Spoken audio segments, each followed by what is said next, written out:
with decisions that have been made. You see, Justin Muturi of DP has said his weight is behind Kalonzo Musyoka.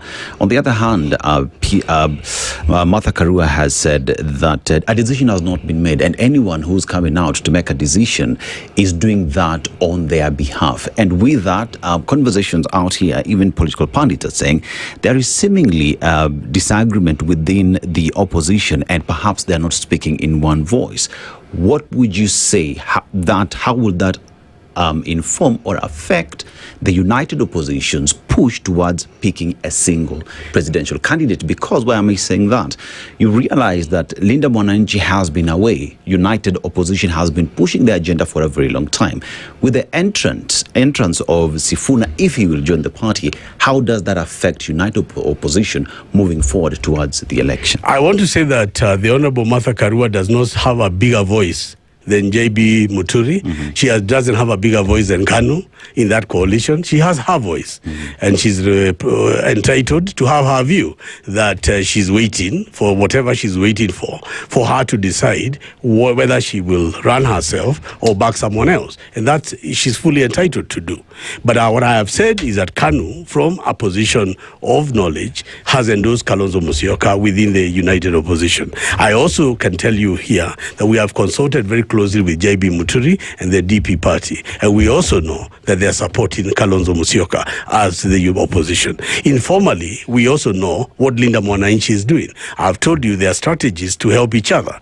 I've told you that on the 12th of this month, Linda Mwananchi will be going to Kalonzo. ODM has no candidate in Kalonzo, but they will be going there to support the opposition candidate, which people will begin to see that we are together, because obviously Linda Mwananchi will be campaigning for a seat to be won by a DCP, which is in the united opposition. After that goes on, you will find that the temperatures start to go up as we come nearer and nearer who will be the team captain. If you remember when Raila was choosing a running mate, this was the same case. Kalonzo Musyoka wanted to be a running mate. Martha Karua wanted to be a running mate. So many people, they were taken through the Serena process. And if you remember, at some point, Kalonzo was so annoyed, he went back home to Yatta to rethink what was going on, because coalitions are difficult. The fact that JB Muturi and KANU are saying that we are with Kalonzo Sifuna ticket now does not mean that others do not have opinions. But it means that we must start this discussion seriously. And if Kalonzo is already attracting the weight of 2 or 3 heavyweights within the coalition,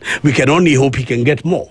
So by the time we are hitting towards August, there is a consensus, and a consensus is built towards a candidate. In the alternative, another candidate would emerge, and you could tell me who that candidate will be. But my duty this morning is to tell the country that there is no divisions or cracks within the opposition, and to tell them that what we are doing, those who are naming presidential candidates earlier, is to try and avoid this procrastination so that it doesn't become open-ended and that there is no end to this discussion. And what we are trying to do is provoke this discussion, the discussion we are having today. And it is on behalf of the people, not on behalf of ourselves. Because obviously, if we say this and the people reject it, we would lose a general election. Tony, as a member of Azimio, KANU is supporting Kalonzo Musyoka. On the other hand, there is as well Sifuna, who's been propped up to come up and run. One asks the question then, where Jubilee as well has its own candidate within Azimio, what is the voice of Azimio as a coalition on who they are supporting as a presidential candidate? By the way, we have not done that well. And thank you for inviting me here, because these are the opportunities we need to start talking about that coalition. You know, we have been, I think, very much building our own parties. Very few voices have been talking about the wider coalition. I would imagine because everybody in that coalition wants to be number one. And before you're number one, you don't want to talk up the coalition, because probably you want to time it when you are very high. I remember when Matiang'i first came from the US, he was a shining star. If I had asked you or Kenyans at that time, everybody said Matiang'i the 6th, because it was looking in his favor. So I agree with you, there is need for more talk about Azimio and what is going on with Azimio.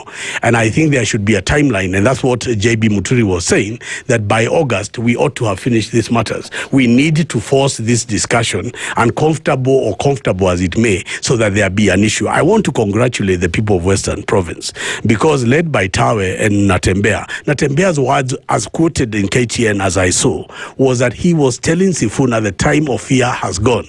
It is a time for us to form a party, to come together and declare our stand. He was saying exactly what I'm saying here, that Sifuna cannot continue swimming in the glory of everything. He has to make a decision where he's going to go and where he's going to plant his spear. And if his spear will be planted in Bungoma, then there will be a fallout and there will be a gain. There will be those who join him and there will be those who don't. Already I saw today Amos Wako, the former Attorney General, saying he's supporting Sifuna. I've seen Boni Halwale from Kakamega saying he's supporting Sifuna. So when Sifuna makes his political stand, there may be those who are in Linda Monanchi who are not happy, like Hamisi the other day, Caleb was saying. So I am only saying that these formations are already embedded.